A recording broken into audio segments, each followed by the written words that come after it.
संध्या सुमरन आरती भजन भरोसे दास। मनसा वाचा कर्मणा सतगुरु चरण निवास। समय हूँ और आज गुरु महाराज जाम्बो जी की अमृत वाणी सुनाने जा रहा हूँ।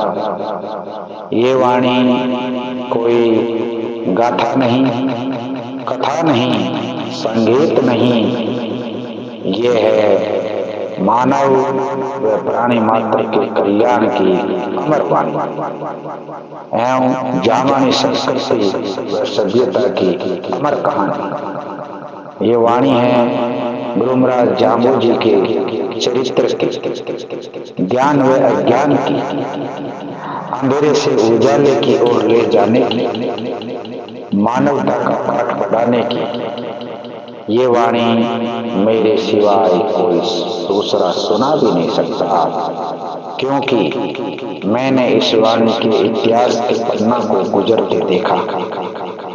इसका हर पात्र मेरे द्वारा देखा हुआ है। इसकी हर घटना मेरे सामने घटी है। मैं ही शंकर हूँ, मैं ही शिव हूँ, मैं ही नर हूँ, मैं ही नारायण हूँ, मैं ही कृष्ण व अर्जुन हूँ, मैं ही ज्ञानी व ध्यानी हूँ, मैं ही सुर हूँ, मैं ही दाता हूँ, मैं ही लीलापति हूँ। क्योंकि इस वाणी में शब्दा का वो समावेश है जिसमें युगों युगांतर का चित्रण व आध्यात्म समाया हुआ है। और यही वाणी पंचम वेद की भविष्यवाणी भी है।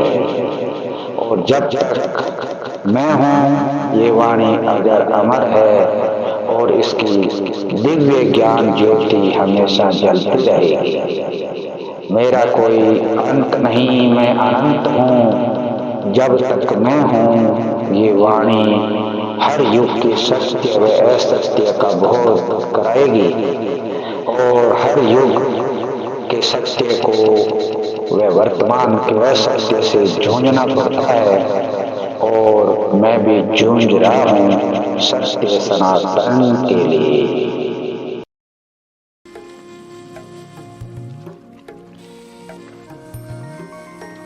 निवन प्रणाम। विष्णु समाज जागृति मंच संस्था के लाइव प्रसारण में आप सभी का स्वागत एवं अभिनंदन। जी बहुत बहुत धन्यवाद आप सभी को, सभी भक्त जना को। और गुरु महाराज की अमृत वाणी के 22वें अध्याय पे होगी बातें।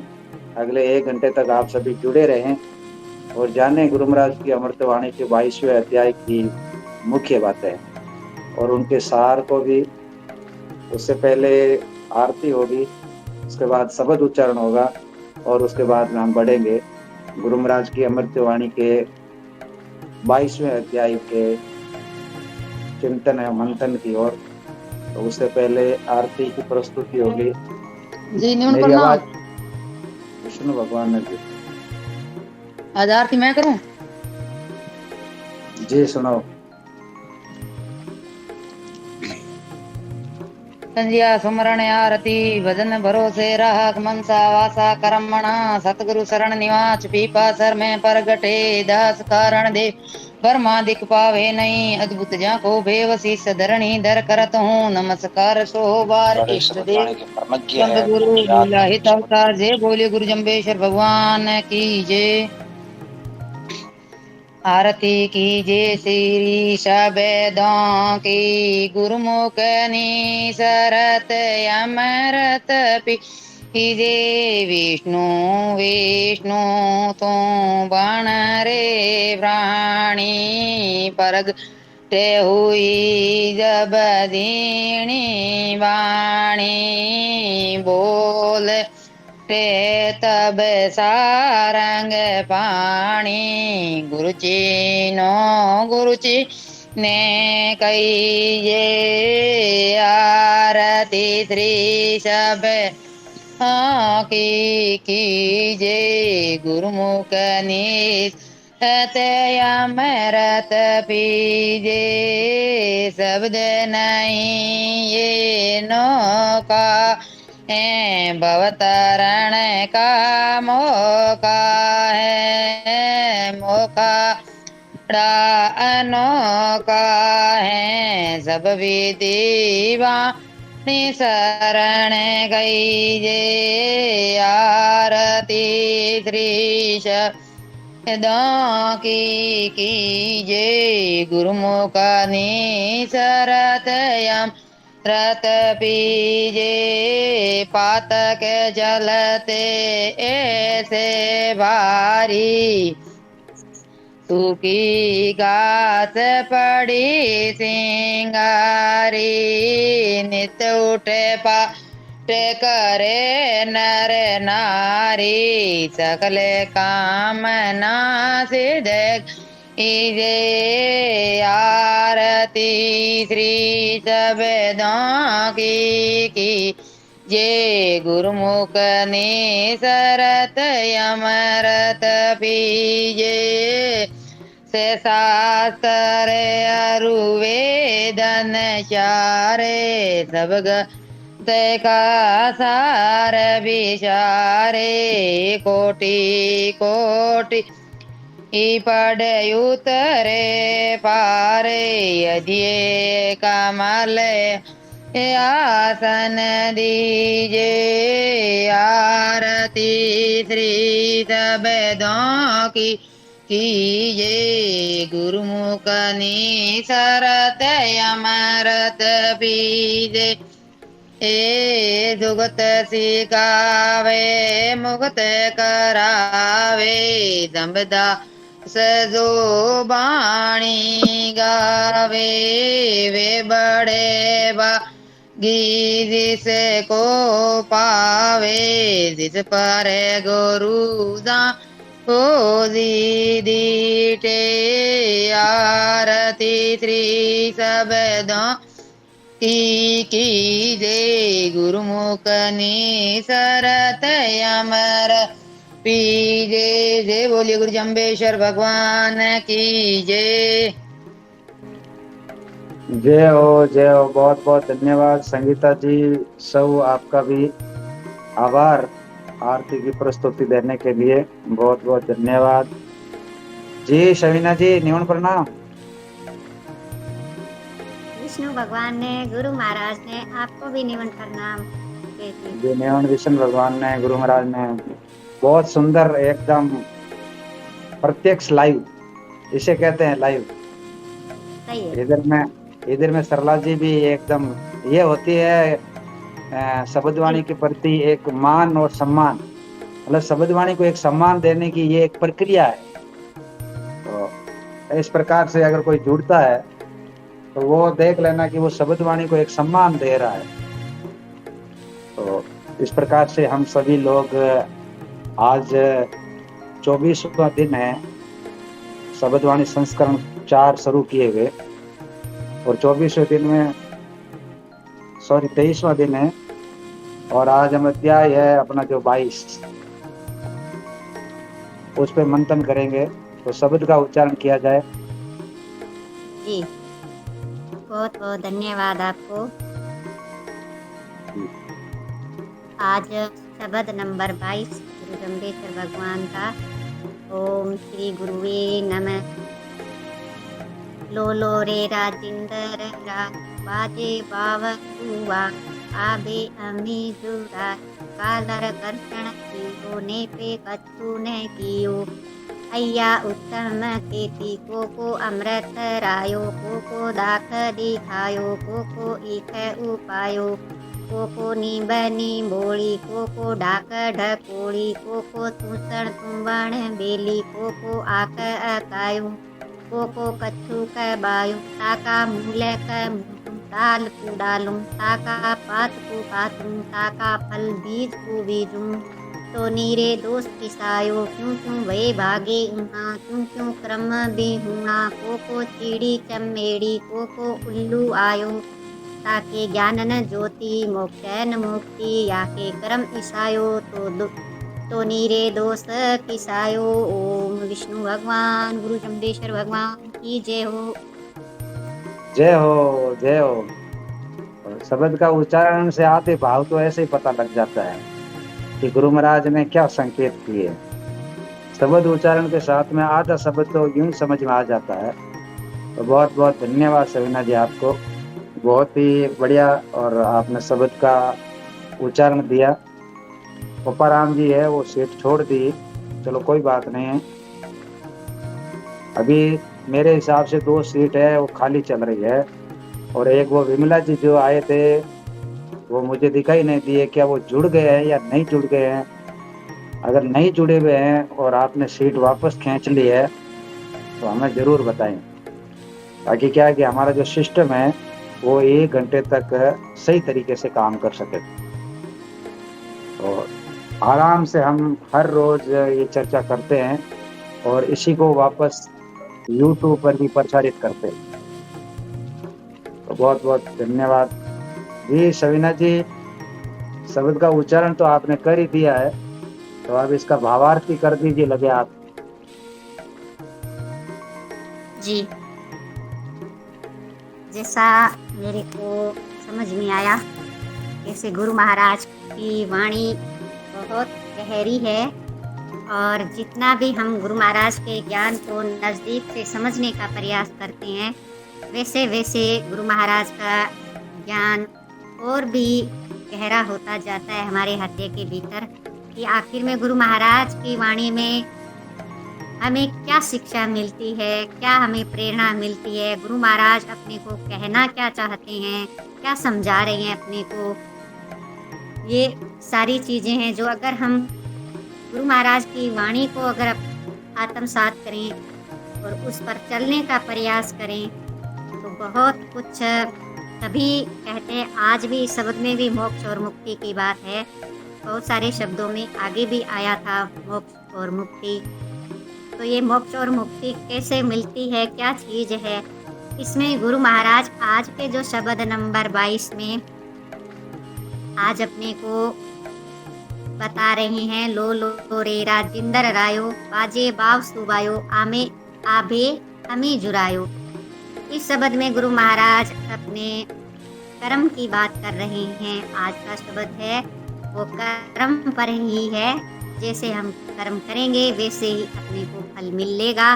तो आज का जो शब्द है बहुत ही सुंदर। गुरु महाराज कहते हैं ओम ले राज लो लो रे राजिन से वाव सुबायो। तो इसका थोड़ा सा प्रसंग लिया जाए तो गुरु महाराज इसमें प्रसंग में तो ये आता है कि जांगलू धाम के निवासी वर सिंह जी बनियाल ने सम्राट थल पर आकर जम्बेश्वर भगवान से प्रार्थना करते हुए कहा कि हे देव, आपने पहले कहा था कि तुम्हारे पुत्र है, तुम्हारा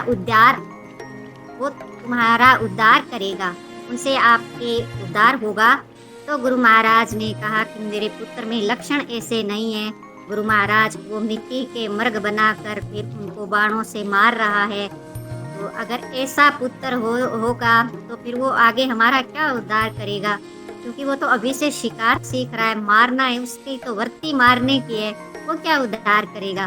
तब गुरु महाराज ने उनको यह शब्द है जो सुनाया है कि अपने जीव के क्या क्या चीज होती है जीवों में और किस कारण से ये हमसे कर्म होते हैं ऐसे। तो गुरु महाराज यहाँ पर कहते हैं कि लो लो रे राजिंदर रायो वाजे वाव सुआयो। गुरु महाराज यही कहते हैं कि राजाओं के राजा, आपको मैं एक वाजे वाव सुआयो। तो ये बात मैं आपको बता रहा हूँ कि आप भी अमी जुरायो। जिस तरीके से बादल आकाश से बादल से बरसात होती है, वो अमृत बरसात होती है। कालर कर्षण कियो नेपे कच्छू ने कियो। तो वो बरसात तो हर जगह होती है, चाहे जमीन में किसी प्रकार की पूरी जमीन में, जैसे चाहे जहाँ पर कुछ उगता भी ना हो वैसी जमीन में भी वो गिरती है बूंदें, और दूसरों में भी गिरती है, अच्छी जगह पर गिरती है, सब जगह पर वो जो बूंदें हैं वो गिरती है। लेकिन गुरु महाराज कहते हैं कि ये चीजें जैसे अय्या उत्तम खेती को अमृत रायो को दाख दिखायो को एक उपायो। तो ये गुरु महाराज कहते हैं कि बरसात का इसमें कोई दोष नहीं होता। बरसात तो हर किसी के ऊपर बराबर ही गिरती है, लेकिन उत्तम खेती तभी होगी जब हमारे में उपजाऊ खेती है, वो जमीन तो उपजाऊ है लेकिन बीज अगर अच्छा नहीं है तो फिर जल का कोई दोष नहीं होता, उस पानी का कोई दोष नहीं होता। जैसा बीज होगा वैसा ही फल मिलेगा। तो ऐसी बात गुरु महाराज कहते हैं, जैसे हम अपने कर्म करते हैं वैसा ही अपने को फल मिलता है, क्योंकि जीव जैसा कर्म करेगा उसका फल उसको भोगना पड़ेगा। तो इसी तरीके गुरु महाराज आज उदाहरण दे रहे हैं अपने को एक उपायो को नीम निम्बोड़ी को ढाक डकोड़ी को तू संतुंबन बेली को आक कायो को कच्चू कमायो। यहाँ पर गुरु महाराज कहते हैं जैसे ईख में अगर जल गिरेगी तो उस बीज में गुण है मिठास का, तो वो गुड़ का रूप ले लेता है, वो मीठा ही होगा। और अगर नीम में गिरेगा तो निम्बोड़ी बनेगी, क्योंकि नीम खारा है तो निम्बोड़ी लगेगी उसके, और ढाके ढकोड़ी लगेगी। इसी तरह गुरु महाराज कहते हैं तू सुन तुमन बेली, तुम्बे की बेल पर गिरेगा तो तुम्बा लगेगा, क्योंकि ये तो बीज है। जो कई बीज खारे होते हैं, कई बीज मीठे होते हैं। इसी तरीके से ही गुण और अवगुण की यहाँ पहचान गुरु महाराज अपने को बता रहे इस शब्द में, कि जैसे गुण है हमारे अंदर तो हम अच्छे ही कार्य करेंगे, और अगर गुण ही नहीं है, गुणहीन हो जाएंगे तो फिर खारे की बात ही है। जैसे वो किसी को भी अच्छा नहीं लगता, कोई भी अवगुण है किसी को भी अच्छा नहीं लगता।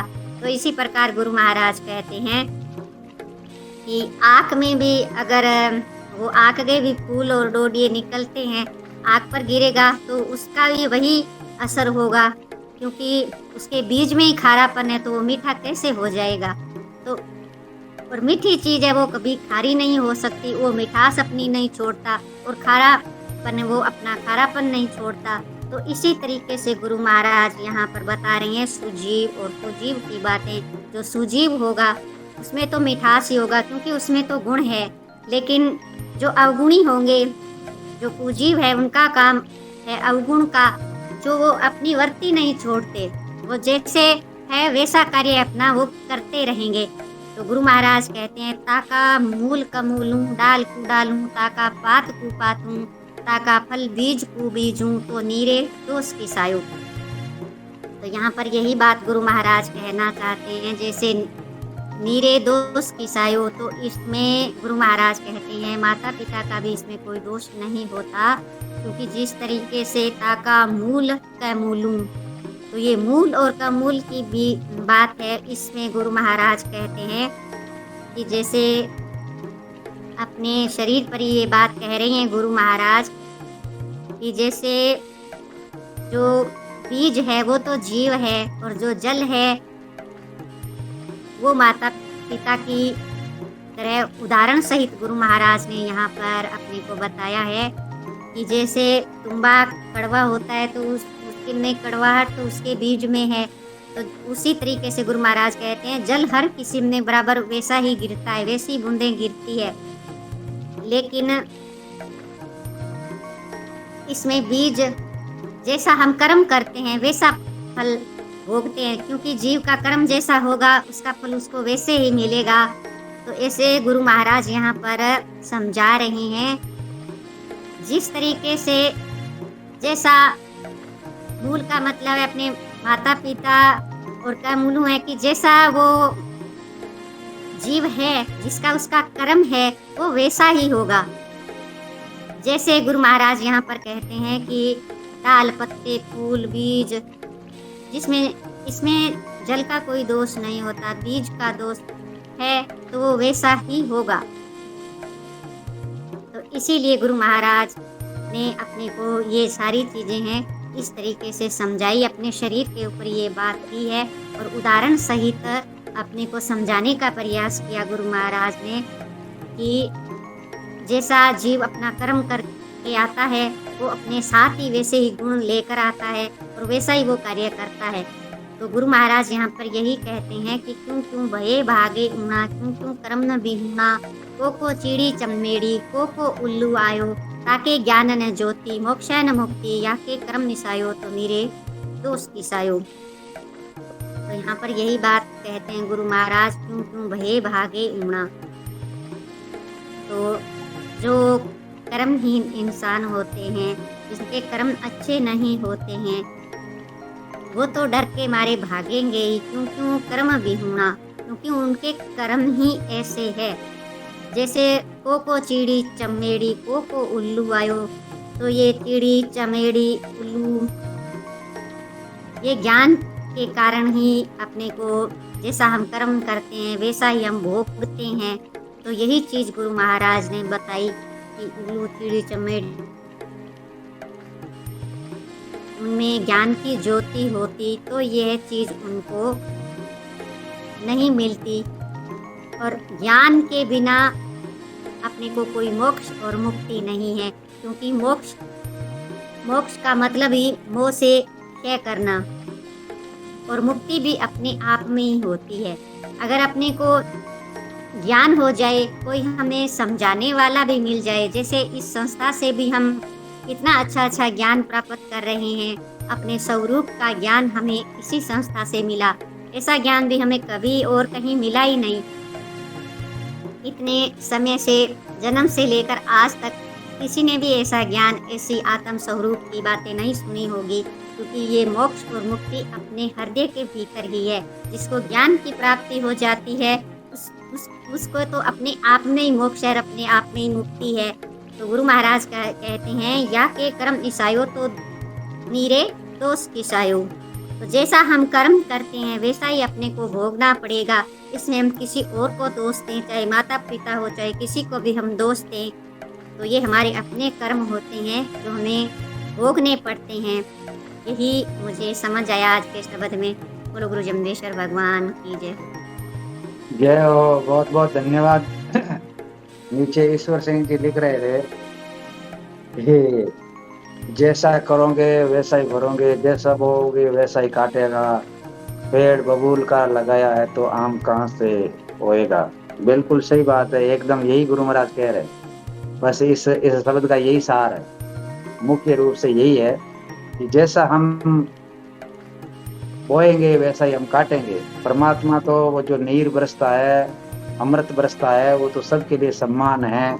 अब हम क्या कर रहे हैं नहीं कर रहे हैं तो हम किसी को भी दोष नहीं दे सकते, परमात्मा को दोष नहीं दे सकते हैं।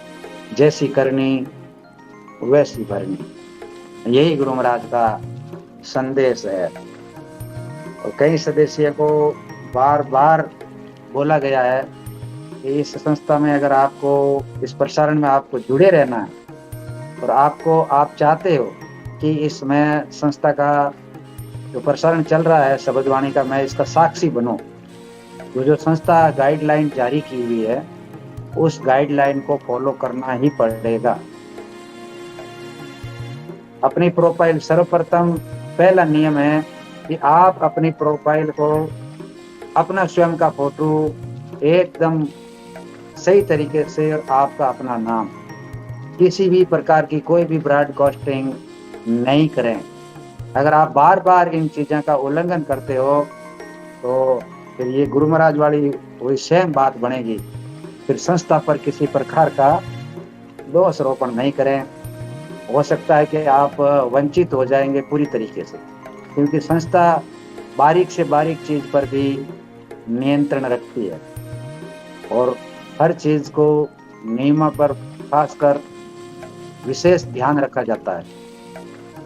क्योंकि हमें यहाँ पे कोई लोगों का समय बहुत कीमती होता है और ये पूरा रिकॉर्डिंग हो रहा है और ये वापस भी दिखाया जा रहा है और हमेशा हमेशा के लिए दिखाया जाएगा। तो किसी भी प्रकार से कोई भी सदस्य इस प्रसारण के साथ में छेड़खानी करने की कोई कोशिश नहीं करे। बहुत बहुत धन्यवाद सरीना जी। जी सुनीता जी।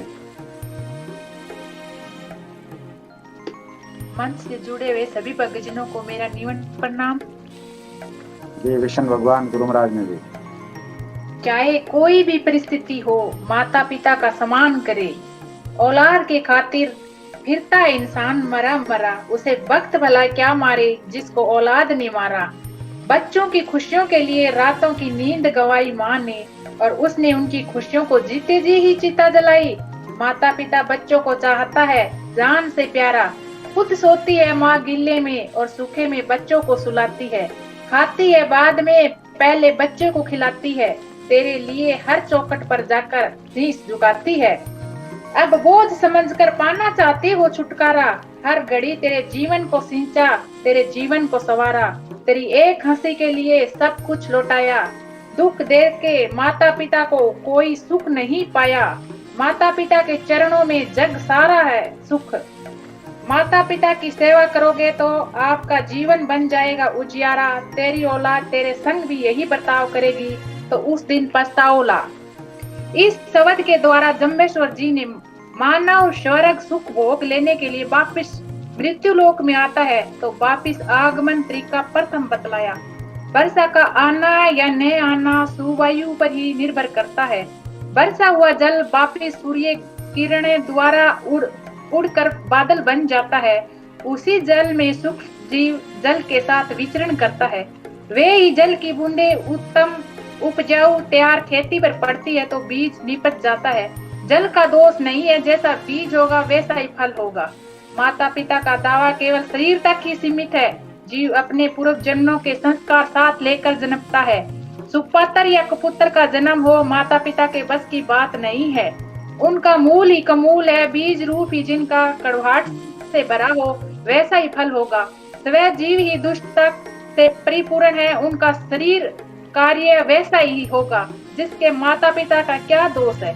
कुछ लोगों का भाग्य होता है, कुछ लोग शुभ कर्म नहीं करते, जिनको न तो कभी ज्ञान की ज्योति थी और न कभी हो सकती। बिना ज्ञान तो प्राणी मुक्ति को प्राप्त नहीं कर सकते। स्वयं जी ही कुकर्मी है, जल रूपी शरीर का क्या दोष है। इस बालक के संबंध में इतना दुखी नहीं होना, पूर्व जन्म का शिकारी है, दुष्टि दोष के कारण यहाँ पर आ गया है। इसे अच्छे संस्कार से शुद्ध करो, यही जैसा हुआ है वैसा ही सजन भी हो जाएगा। हमारा यही कर्तव्य है, इसलिए माता पिता ही प्रथम गुरु होते हैं। इसलिए माता पिता का कर्तव्य है अपने बच्चों को संस्कार दो।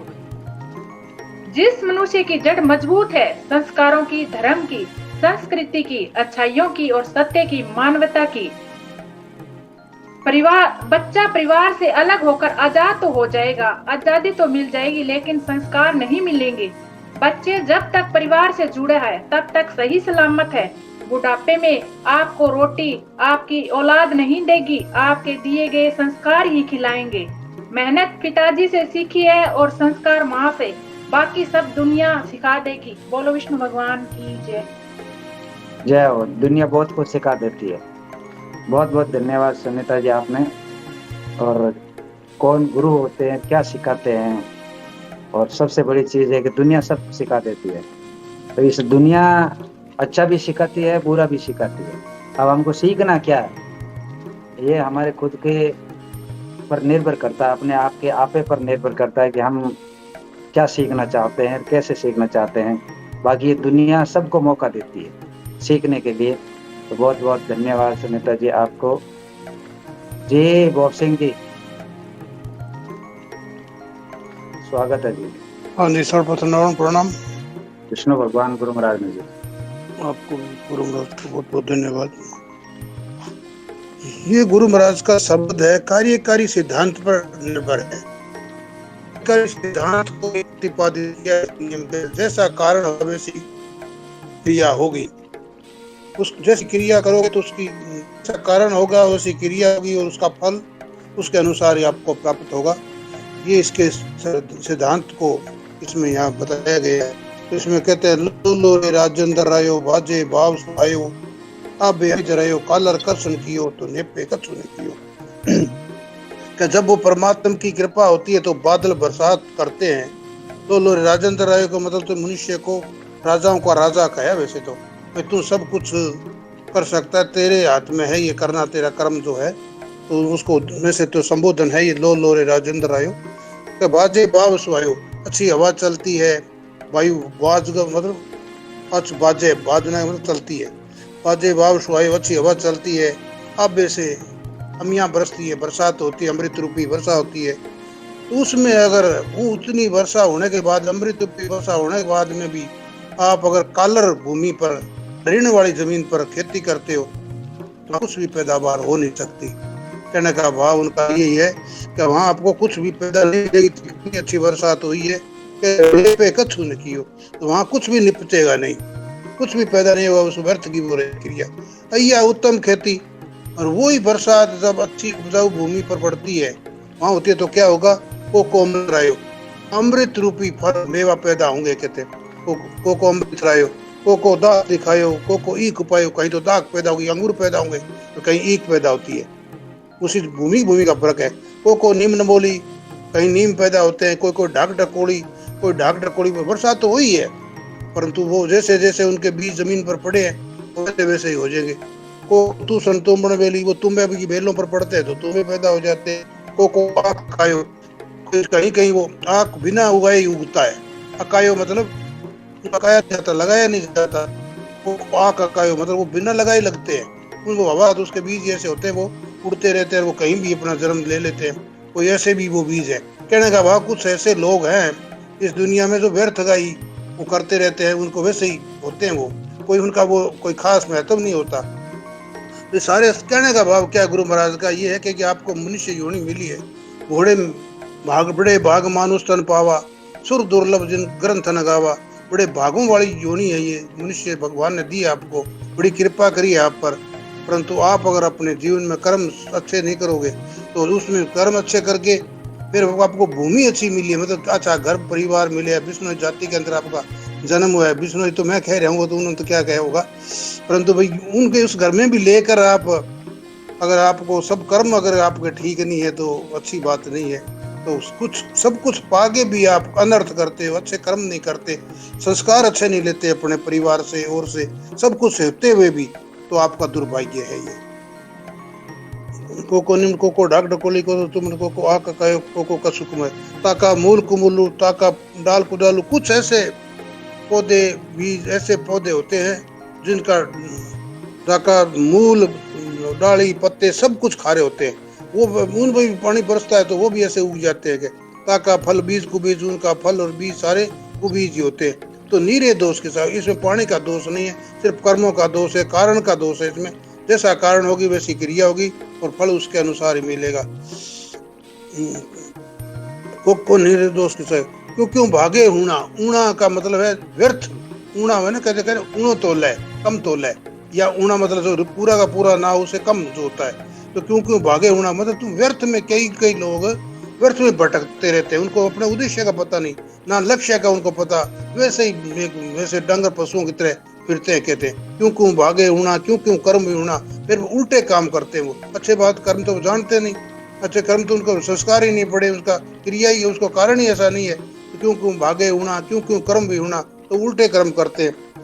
कोको जिस तरह के चिड़ी, कोको चिड़ी चमेड़ी, कोको उल्लू आए, कोको जैसे कुछ ये पक्षी होते हैं, इनको दिन में तो दिखता ही नहीं, और ये कोई ये जीव जंतुओं को चुगते रहते हैं, कैसी कॉमेडी वगैरह ये होती है ना जानवर, ये वो जीवों को खाते रहते हैं। कोको उल्लू आयो ताके ज्ञान है न ज्योति, उल्लू को दिन में नहीं दिखता, रात को वो दिखता है, तो उल्टा है उसका ज्ञान भी। तो उसके या के कर्म क्यों भागे होना, क्यों कर्म में होना। कोको चिड़ी चमेड़ी, कोको उल्लू आयो या के ज्ञान है न ज्योति, तो मोक्ष न मुक्ति।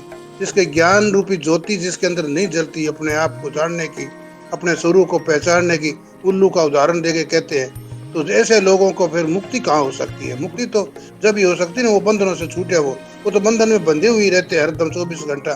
तो फिर उनको ताकि ज्ञान है न ज्योति, ताकि मोक्ष न मुक्ति।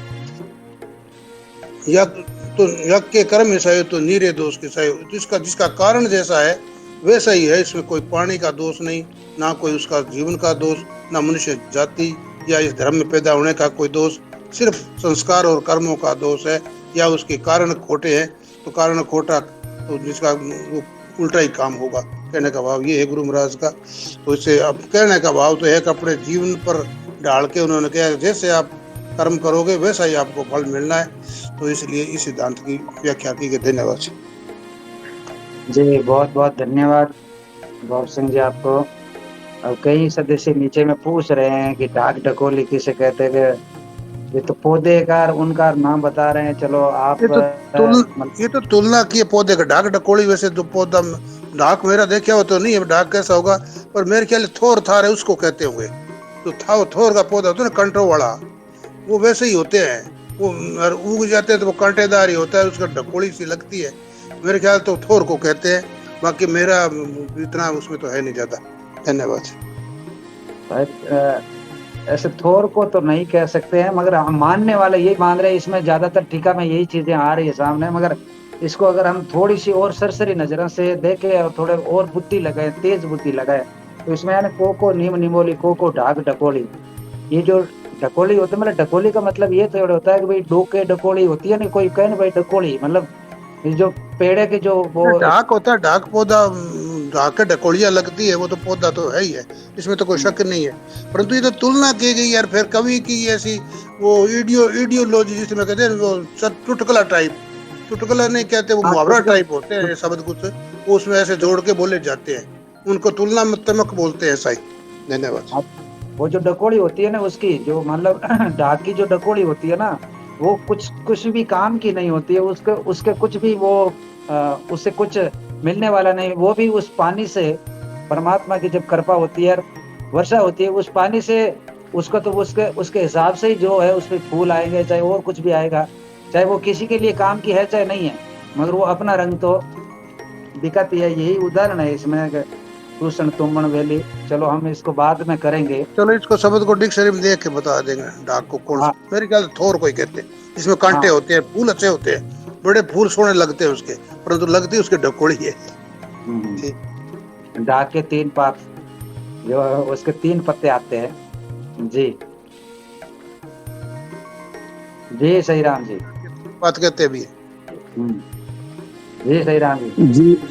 जी परम आदरणीय सम्मानित मंच, बड़े मेरे पिता तुल्य व माता तुल्य सभी व मेरे भाई और बहनों, सभी महानुभावों को न्यून प्रणाम।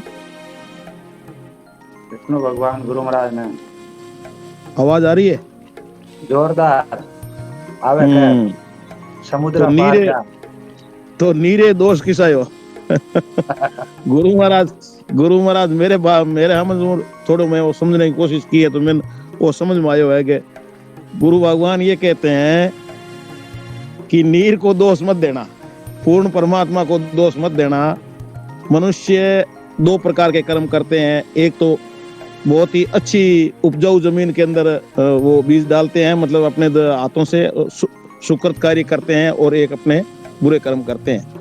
और कुछ लोग जो ये बुरे कर्म का मतलब ऋण जैसी, ये बाप के पास हमारे वो नमक वाली जमीन है पूरी, और उस नमक वाली जमीन में अगर कोई बीज डाल देगा तो वापस अब अम्मी जुरायो कालर कसम कहियो ने पे कुछ ही नहीं पायो।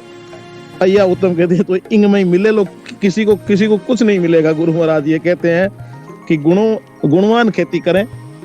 और बाकी ये 3 साल से जो ये मंच चल रहा है, ये बड़ी ही गुणवान खेती करने के लिए पूर्ण परमात्मा ने ये संगम बनाया है, और बहुत ही सुंदर। और गुरु महाराज की वाणी का चिंतन और मंथन होता है सुबह शाम। और मैं ऐसे विदुषी महिलाओं और महान जो आत्मा है गोप सिंह जी जैसे विद्वानों को भी मैं कोटि मेरे हृदय से ये अपना समय देते हैं, इसके लिए वंदन करता हूँ कि निस्वार्थ भाव से। और गुरु महाराज के एक शब्द में वो कहा ना कहीं, मतलब बिगर स्वार्थ पर पिंड पोषण हार, इस प्रकार का आप यहाँ उद्बोधन प्रतिदिन देते हो। और फिर भी लोग कुछ अय्या उत्तम खेती नहीं करते हैं, वो भी कई बार मतलब क्या है कि वो अलग प्रकार की खेती करने की कोशिश करते हैं। तो मेरा तो सभी से यही निवेदन है कि ऐसी उपजाऊ जमीन को आप सभी लोग 111 मेरे सहित लोग जो है वो सींचने की कोशिश करें, इसके अंदर पानी देने की कोशिश करें, ताकि ये जमीन ये पानी ये जब मैदानी इलाकों में जाएगा तो बहुत ही उपजाऊ जमीन बन जाएगी और इसमें दाख जैसी वो फसल पैदा होगी और सभी लोग वो खा करके या महसूस करके या ज्ञान प्राप्ति करके सब लोग धन्य धन्य हो जाएंगे। ऐसे पूर्ण परमात्मा से विश्वास के साथ बहुत बहुत धन्यवाद आप लोगों को, आपने समय दिया। जी बहुत बहुत धन्यवाद सही राम जी, कोषाध्यक्ष महोदय जी, आपने तो सब कुछ कहा भी है और आगे अभी समझने वाले समझेंगे। ये तो युगान युगांतर से ऐसे ही चलता हुआ आया है, कोई किसी प्रकार से होगा, कोई किसी प्रकार से। मारवाड़ी में कहना है कि गांव गोर वे ढीमडोर, कोई कहे ऊंचो और कोई कहे नीचो। अगर जिस दुनिया की अगर मानते रहेंगे इतने तो अभी गहूँ है ना खेत में बायोड़ा वह बढ़ जाए, अभी वो भाई जी कौन क्यों कि दुनिया की सुनेगा, कोई कहेगा कि ना ऊंचा रख दिया, कोई कहेगा नीचा रख दिया। तो ये दुनिया है, दो का नाम दुनिया है। इसका दुनिया नाम ही इस कारण से ही पड़ा कि दो अगली बातें और दो तरफ की बातें करती है, तब इसका नाम दुनिया। जी घनश्याम जी थोड़ा एक मिनट सुरेश जी, एक मिनट। मेरे से सुरेश जी से या किसी पप्पाराम जैसे और अज्ञानी लोगों से हमसे कोई किसी प्रकार की गलती या भूल हो सकती है, लेकिन गुरु महाराज की वाणी जो यहाँ उपदेशित हो रही है उसके बारे में कोई किसी प्रकार की गलती हो नहीं रही है। कम से कम मेरा सभी लोगों से ये निवेदन है कि उसकी तरफ अवश्य ही ध्यान दें। हमारी तरफ वो लोग अज्ञानी लोगों की तरफ हमारी तरफ ध्यान नहीं दें तो मंच आगे चल के और इनको अच्छा आप पानी दोगे, सिंचित करना आपने समझ लिया, इसके लिए धन्यवाद। जी ठीक है पूनिया जी। आदरणीय मंचासीन श्रोतागणों को निवन प्रणाम जी।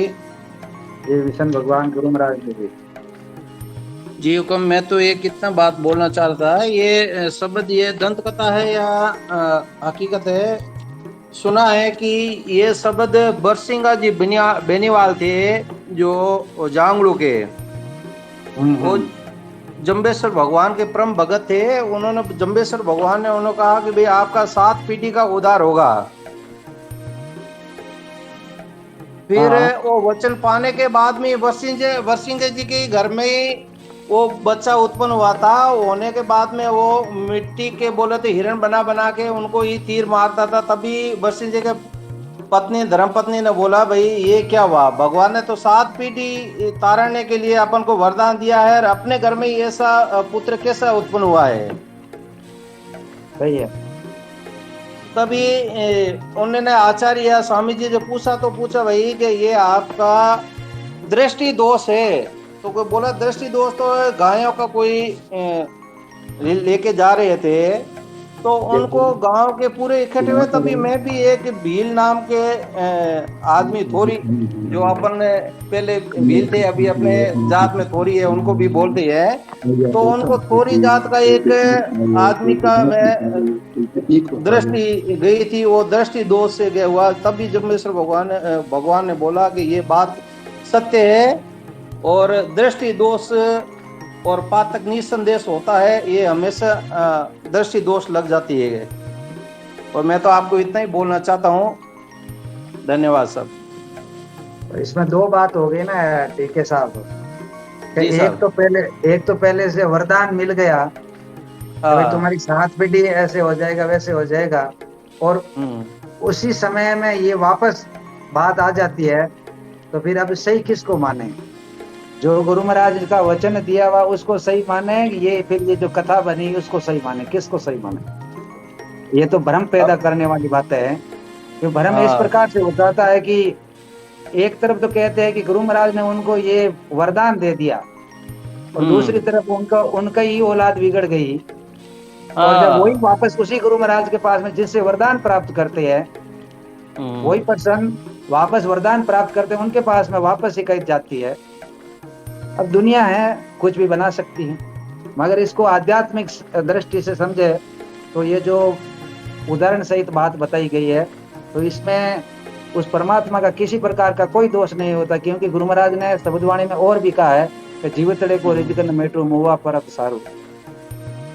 ये हम परमात्मा कभी किसी के साथ में कुछ भी नहीं करता, कुछ भी नहीं करता, न वो बुरा करता है न भला करता है, न वो किसी को दुखी करता है न किसी को सुखी करता है। सब अपने आप ही जो करना है वो अपने अपने कर्मा से ही होता है, और कुछ कोई करने वाला कोई नहीं है। वो जो होता है वो विधि का विधान है, जो होना है वो होगा, इसको कोई टाल नहीं सकता। क्योंकि मैं अगर आपको वापस लेकर जाता हूँ त्रेता युग में, जिस प्रकार से राजा दशरथ राज्याभिषेक की तैयारी कर रहे थे और फिर उसको वेद व्यास जी को कह दिया कि ये क्या होगा, मैंने तो रात भर में ये तैयारियां की थी और अभी मुझे ये वनवास देना पड़ रहा। तो उन्होंने क्या बोला कि ये विधि का विधान है। तो विधि के विधान को कौन टाल सकता है? ये तो सिर्फ एक अपनी मन गढ़ंत और कल्पित बातें हैं, जो हम कल्पना से कुछ भी बना सकते हैं, कल्पना से कुछ भी मिटो सकते हैं, और ये दुनिया की बातें हैं। तो मेरे हिसाब से गुरु महाराज की जो शब्द वाणी का जो मर्म को जानते हैं, वो तो ज्ञानी जन और शुद्धि जन इन बातों पर विश्वास करता नहीं, और करते होंगे जो करते होंगे। बाकी जिनको गुरु महाराज की वाणी से प्रेम है और जो इस आध्यात्म की ओर जिनका रुख है, वो शायद इन बातों पर कभी अपनी प्रतिक्रिया भी नहीं करेंगे। क्यों? कि इस दुनिया में प्रतिक्रिया करना यानी अपने आप में आफत मोल लेना। और धन्यवाद जी स्वामी जी। जी ओम। मेरी आवाज आवे आपके पास में? जी जी आ रही है जी। हाँ जी, देखो मैं आपने कह दूं, मेरे पास टीका तो शब्दवाणी है नहीं। टीका इसलिए नहीं है क्योंकि पहले मेरे पास टीका थी, लेकिन पहला मैंने यहाँ जाने अहमदाबाद से जाने का निर्णय कर लिया, तो जितनी भी मेरे पास पुस्तकें थी वो मैंने जाजीवाल दौरे पर रख दी। लेकिन पहले मैंने टीका भी पढ़ लिया, तो कुछ शब्द उसमें से मेरे को याद है और मैंने भी इसको देखा है। शायद यहाँ पर भगवान जाम्बू जी कह रहे हैं, यहाँ नीर से अर्थात या तो परमात्मा लेंगे या जीव आत्मा लेंगे, और खेती से अर्थात माता का गर्भ, और बीज से अर्थात पिता का बीज लेंगे। देखो जीव आत्मा है वो तो समान गुण है, उनका गुण तो समान है। जैसे उनको अलग अलग यदि संस्कार अलग अलग जो रखेंगे ढांचा में डालेंगे वो ढल जाता है। खेती अर्थात यदि माता का गर्भ, क्योंकि जब माता पिता तैयार होते हैं, और एक बात कह देता हूँ कि मेरा ज्यादा बोलने का अभ्यास नहीं है, यदि भी किताबें पढ़ी तो है लेकिन बोलने का अभ्यास नहीं है। यदि मेरे मुंह से कोई गलत शब्द निकल जाए तो आप अन्यथा ना ले। ना कोई नहीं लेगा, आप बेधड़क बोलिए। हाँ, यहाँ पे चर्चा में बैठे हम, कोई यहाँ पे कोई अंतिम रूप नहीं दिया जा रहा है, न हमारी कोई मान्यता है, सिर्फ ये चर्चा। क्योंकि यदि भी मैं सावधानी रखने की कोशिश कर रहा हूँ, फिर भी हो जाए तो जैसे माता पिता रेडी होते हैं एक नई जीव आत्मा को लाने के लिए, यदि कहीं न कहीं माता पिता की यदि भूल हो जाए, जैसे कहा है यदि कोई ऐसी भूमि में बीज डालें तो बीज उगता नहीं, नष्ट हो जाता है। इसी प्रकार यदि माता का गर्भ सही नहीं है तो यदि उसमें बीज चला गया है तो वो बीज भी नष्ट हो जाता है। उसमें मतलब जीव आत्मा का कोई दोष नहीं है। और यदि जिस प्रकार हमें अच्छी खेती करते हैं तो हमको दाख प्राप्त होते हैं अथवा गन्ने प्राप्त होते हैं, ईख है अर्थात और अनेक प्रकार की जो चीज प्राप्त होती हैं, वो हम अच्छी खेती करते हैं, अच्छी भूमि में भी अच्छा ही बीज डालते हैं, अच्छी भूमि में डालते हैं, तब हमें प्राप्त होते हैं। इसी प्रकार यदि माता का गर्भाशय अच्छा है और पिता का यदि बीज अच्छा है तो हमें संतान मिलेगी, वो भी हमें अच्छी मिलेगी। यदि हमारा गर्भाशय अच्छा नहीं है और हमारा जो बीज है वो अच्छा नहीं है तो हमें जो संतान मिलेगी वो भी खराब ही मिलेंगे। जिस प्रकार यदि हमारा अभी इसके लिए क्या करते हैं तो हमारी जो सनातन संस्कृति है उसमें 16 संस्कार बताए हैं, और सबसे पहला जो मुख्य संस्कार है वो गर्भधान संस्कार है। हमको गर्भदान करना है, वो कैसे करना है, किस प्रकार से करना है, और क्योंकि हम जीव आत्मा ले आ रहे हैं तो हमारा जैसा विचार रहेगा, जैसा खान पान रहेगा, जैसा आचरण रहेगा, वही चीज हमारे जो आने वाले संतान है उनके अंदर डीएनए में आ जाएगा। तो आप यदि यहाँ पर कुछ लोगों की शंका यह होगी कि गुरु भगवान ने तो 16 संस्कार कहा नहीं है, तो गुरु भगवान ने 16 संस्कार इसलिए नहीं कहा था, शायद यह भी यहाँ रीजन हो सकता है क्योंकि गुरु भगवान ने हमारे खान पान की जो चीजें हैं और हमारे जो आचरण की चीजें हैं वो 29 नियमों के माध्यम से बता दी गई थी। तो हमारा खान पान तो पहले से सही था इसलिए, और हमारी जो क्रिया थी तो गुरु भगवान वैसे हमारी क्रिया पर जोर दे रहे थे, तो हमारी क्रिया पहले से पवित्र थी इसलिए, क्योंकि जो हमारा वो हम आगे जो संतान लेके आएंगे वो पवित्र होगी, इसलिए गर्भदान को यहाँ पर गुरु भगवान ने नहीं कहा है। लेकिन बाकी शास्त्रों में कहा है कि यदि हम गर्भाधान अच्छी तरह से करेंगे, हमारा खान पान है जैसे ऋतु अनुसार भोजन करेंगे और समय के अनुसार यदि हम बच्चे को लाएंगे इस आत्मा को, तो वो आत्मा आगे आएगी तो इस प्रकृति का भी कल्याण करेगी और हमारा भी कल्याण करेगी। और गुरु भगवान ने कई प्रकार ज्ञान गणनते बहन बहनते ऐसे कुछ चीजों को निषेध किया है जो संसारिक कार्य है, शायद वहां पर वो नहीं करना। तो यहाँ पर मेन तो जीव आत्मा से और माता पिता के संबंधी ही शब्द में कहा है, जैसा माता पिता आचरण करेंगे और उस हिसाब से यदि लाएंगे वही आएंगे। शायद मैंने तो यही समझा है, और भी कुछ इनका मैं ये नहीं कह रहा हूँ कि जो मैं कह रहा हूँ सत्य है, लेकिन अधिकतर मुझे ऐसा लग रहा है। बाकी और भी लोग हैं, आप उनसे जान लीजिए।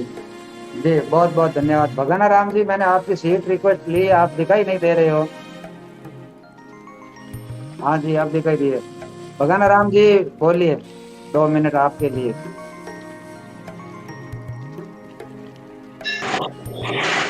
जी नून प्रणाम। कृष्ण भगवान ने, गुरु महाराज ने, सभी ज्ञानी जन भक्तजन जुड़े हुए सभी को नून प्रणाम।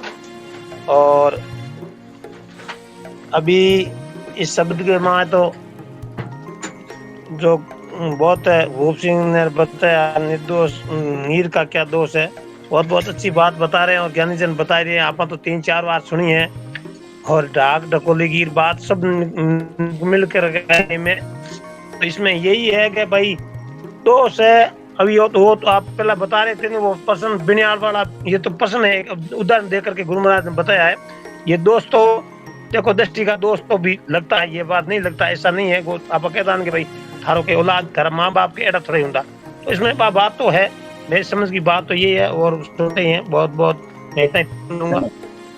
बहुत धन्यवाद जी। सरला जी 1 मिनट में, और फिर बाद में आप 5 मिनट जी। निमन प्रणाम सभी भक्तजनों को, कोटि कोटि प्रणाम। भगवान गुरु महाराज जी बहुत बहुत धन्यवाद। सभी रख रहे हैं तो बहुत ही अच्छा विषय है, और इसका और भी गूढ़ रहस्य है, तो आध्यात्मिक से और इसका गूढ़ भी रहस्य है। बहुत बहुत धन्यवाद। आगे थोड़ा सुबह इस पे करेंगे, दूसरी चर्चा नहीं करेंगे। चलो बहुत बहुत धन्यवाद जी। प्रेम जी 1 मिनट के लिए आप, और फिर बाद में इसका पूरा जो मंथन हुआ उसका सवीना जी ने आज ग्रुप में भी लिखा था कि आप 5 मिनट का समय लिया करिए इसकी पूरा सारांश बताने के लिए।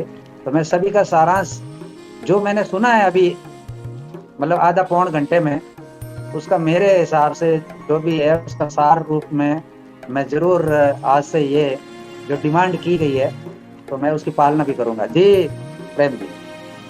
निवण प्रणाम करता हूँ कृष्ण भगवान शक्ति को, प्रबुद्ध जनों को, वृद्ध जनों को, ज्ञानी जनों को, संतों को। बहुत उत्तम भाव आज आया, समझ भी आया सभी को। जिन्हें नहीं मालूम था उन्हें भी मालूम हुआ। भूप सिंह जी द्वारा, संत जी द्वारा, सकीना बहन ने बहुत ही उत्तम बताया। प्रणाम करने ही आया था, यही मेरा भाव, आप सारांश दे। जी बहुत बहुत धन्यवाद। तो आप सभी जुड़े, आप सभी ने बहुत ही अच्छे तरीके से इस शब्द की व्याख्या की, और सभी यही जानना चाहते हैं कि सच क्या है। पूरी दुनिया सच की खोज में है, तो हम भी सच की खोज में निकले हुए हैं। अब सच तो यही है कि जो हम जाने हैं और हमारी अंतर आत्मा अगर जिस चीज की गवाह दे दे वो सत्य है, बाकी कोई सत्य नहीं हो सकता है। क्योंकि भिन्न भिन्न जगह पर जाएंगे, जैसी जैसी वाणी होगी, क्यों घाट घाट को पानी, मुख मुख की वाणी हमेशा ही अलग ही होती है। तो जैसा जैसा हम विचार करेंगे वैसा ही आएगा, जैसा हम सोचते हैं वैसी हमारी बुद्धि भी वैसा ही काम करती है। तो गुरु महाराज इसमें कह रहे हैं लो लो रे राजेंद्र रायो बाजे भाव सुवायो, आपे अमी जुरायो कालर कर्षण कियो नेपे कछु न दियो। नेपे का अर्थ होता है, जैसे मारवाड़ी भाषा में अपन बोलते हैं, कोई खेती करते हैं, लास्ट में जब उसकी बीज उपज आती है तो कोई पूछता भी है कि थारे नेपे कड़ी गई, यानी आपने अपनी मेहनत की, उसके मुताबिक आपने उससे में से कुछ चीजें हासिल की, या नेपे कम आई या ज्यादा आई या ठीक ठाक आई। मतलब कहने का भाव यही है पे लो लो रे राजेंद्र रायो। राजेंद्र यहाँ पे इंद्र को भी कहा जा रहा है, हम इसको मतलब कई लोग होते हैं इसको अलग अलग हिसाब से मान सकते हैं, क्योंकि खेती जो होती है वो बिना पानी के कोई खेती हो भी नहीं सकती है। और परमात्मा ये जो नीर बरसाते हैं, अब जो इंद्र भगवान जिस पर, क्योंकि बरसात को इंद्र भगवान ही कहते हैं, तो ये जो परमात्मा जिस पे है वो प्राणी मास्टर पर पूरी सृष्टि में एक ही प्रकार की जो है वो बरसात होती है। उसमें से जिसको कई बार कालर कर्षण कियो नेपे कछु न करने, अगर किसान आदमी इस उपयोगिता को नहीं जानता है, जो खेतीगर होता है, चाहे इसमें जो अपने जो स्वामी जी ने बताया गर्भ धारण की बात हो, चाहे और किसी प्रकार के बीज, तो बीज ही होता है। तो उसमें अगर मान लो कालर होता है जो बंजर में अगर मान लो किसी प्रकार की खेती करेंगे, चाहे वो इंद्र कितना भी मेहरबान हो जाए तो क्या फर्क पड़ जाए, उस कालर में कुछ होना जाना है नहीं। जो सजग किसान होगा, जो खेती करने वाला जागरूक होगा, वो उसमें खेती करेगा ही नहीं, वो खेती उसमें करेगा ही नहीं। तो वो क्योंकि उसको पता है कि इसमें मैं खेती करूंगा, मेरी मेहनत करूंगा, तो उसमें उसको कुछ हासिल होने वाला नहीं है। यही सभी ने भी बताया है, यही गुरु महाराज की वाणी का है। अहिया उत्तम खेती को इमृत रायो को दाग दिखायो को ईक उपायो। जो ईक की खेती होती है, जो ईक होता है, बरसात हो जाती है तो वो उसको बिना खेती के ही वो हो जाती है, उसको जरूरत भी नहीं पड़ती है, और फिर भी वो हो जाती है। क्यों? कि वो उसकी वर्ती होती है, बीज की अपनी वर्ती होती है। जो जैसा बीज होता है वैसा ही वो पौधा बन जाता है। तो यही बात है इसमें। आगे तो वही है, कोको नीम निम्बोली कोको ढाक ढकोली। वैसे तो इमृत ही होता है, पानी तो इमृत रूप ही होता है, पानी को ही तो इमृत बोलते हैं। अब उसमें भी वो नीम निम्बोली जो होती है अपनी वर्ती के अनुसार, अपने गुणा के अनुसार वो उसका अपना रूप लेती है। कोको कच्चू कमायो ताके मूल कमोलू डाक डकुलू ताके पात कुपातू ताका फल बीज कुबीजू तो नो नीरे दोष के सर। इसमें बीज ही अगर वैसा है तो फिर पानी का दोष थोड़ी है। पानी ने तो सबके सम्मान एक तरीके से ही अपनी जो है इंद्र भगवान ने तो वैसे सबके ऊपर में एक ही सृष्टि जगत में भी वही पानी है। अब उसमें बीज उसका संग करके जैसा बीज होगा वैसा पौधा बनेगा। इसमें अगर हम ये कहते हैं कि पानी का दोष मानते हैं तो पानी का कोई दोष नहीं है, दोष है तो सिर्फ बीज का है। यही गुरु महाराज साहित्य ऐसी भाषा से हमको ये समझाना चाह रहे हैं। क्यों क्यों भय भागे ऊणा, क्यों क्यों कर्म भी ऊणा, को चिड़ी चमेड़ी को उल्लू आयो ताके ज्ञान न ज्योति मोक्ष न मुक्ति। यहाँ जो बात आई है वो गुरु महाराज एकदम हमको उससे साक्षात्कार करवा रहे हैं। वो ब्रह्म ज्ञान की बात है, ये हमारे हृदय के चक्षु खोलने वाली बात है कि हमने अगर अपने आप को साधा नहीं, अपने आप के बारे में जाना नहीं, अपने आप के आपे को जगाया नहीं, खुद को पहचाना नहीं, तो फिर हम चाहे आल बाल में चाहे कितना भी समय खराब कर दें तो न तो कोई मोक्ष है और न कोई मुक्ति है, दोनों ही नहीं है, दोनों से ही वंचित रह जाएंगे। हम अपने आत्म स्वरूप को भी नहीं जान पाए, उस परमात्मा को भी नहीं जान पाए, उस परमात्मा की लीला को भी नहीं जान पाए, तो फिर हमारी हाँ ठीक है दुनिया में हम किसी प्रकार की खेती कर रहे हैं, मिल गया वो ठीक है, नहीं मिला तो बोलेंगे कि अगली बार ले लेंगे, ऐसा कुछ नहीं। ये मनुष्य तन मिला है ना, ये अवसर एक बार ही मिलता है, हर बार नहीं मिलता है। तो यही इसमें कह गए यहाँ के कर्म ईसायो तो नीरे दोष ईसायो। हमने अपना कर्म ही अगर हम ऐसा कर रहे हैं तो फिर अगर हम भोगना ही पड़ेगा। फिर हम परमात्मा को दोष देते हैं कि हमने इतना कर दिया, वो कर दिया, ये कर दिया। हमारे साथ में कई बार किसी के साथ में बुरा हो जाता है तो वो लोग पछताते भी है तो मैंने किसी का बुरा किया ही नहीं, मुझे ये मेरे साथ में ये ऐसा क्यों हो गया। तो कई बार कहते हैं ना कि भाई इस बार नहीं है तो तुमने अगली बार कुछ बुरे कर्म किए होंगे, इस कारण से तुमको इस जन्म में भोगना पड़ रहा है। तो ऐसे करके मन को संतावना तो जरूर मिलती है। तो यही सार है इसका।